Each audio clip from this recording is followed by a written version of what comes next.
I got to the airport and parked in short-term parking, but before getting out of my Toyota Camry, I sent my boyfriend Ethan James a quick text.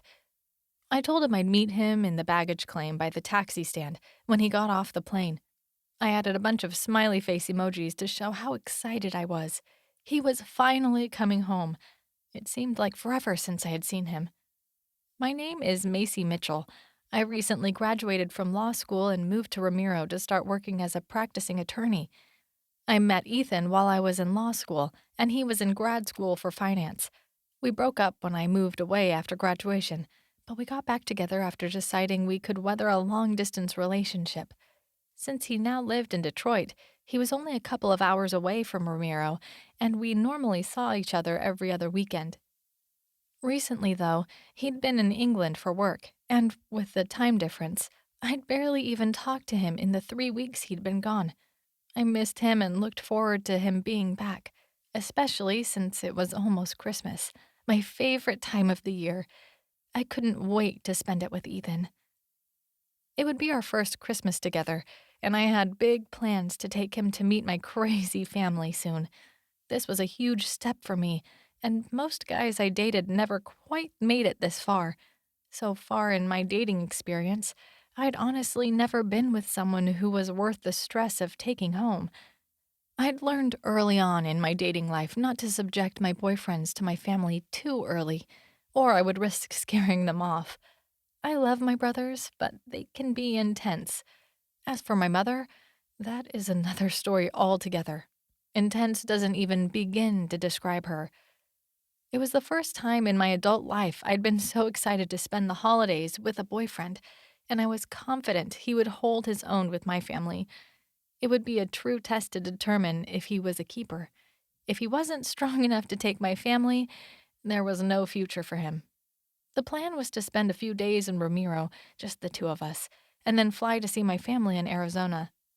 The thought of a few days alone with him made me smile. I made my way to baggage claim and checked the arrivals board. His plane had arrived on time and he should be down soon.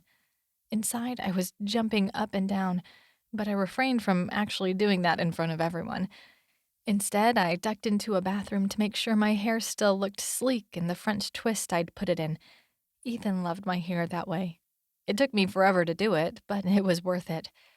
I wanted his homecoming to be special and for him to realize how much he missed me. He'd seemed distant while he was gone. I assumed it was because he was busy, and that I could understand. But of course, in the back of my mind were some nagging doubts. I smoothed down my black pencil skirt and freshened my lipstick, then went back out to wait not so patiently. I leaned against a pillar and was checking my emails when I noticed a lot of unusual activity in the way of an influx of airport security.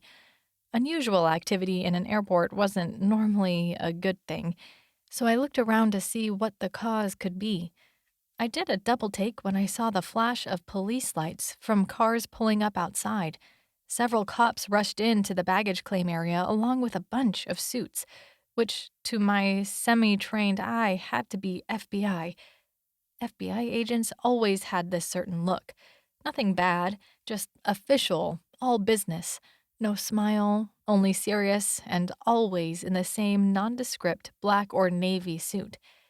I wouldn't be surprised if they were all required to shop at the same store, or maybe had a warehouse of identical suits at FBI headquarters.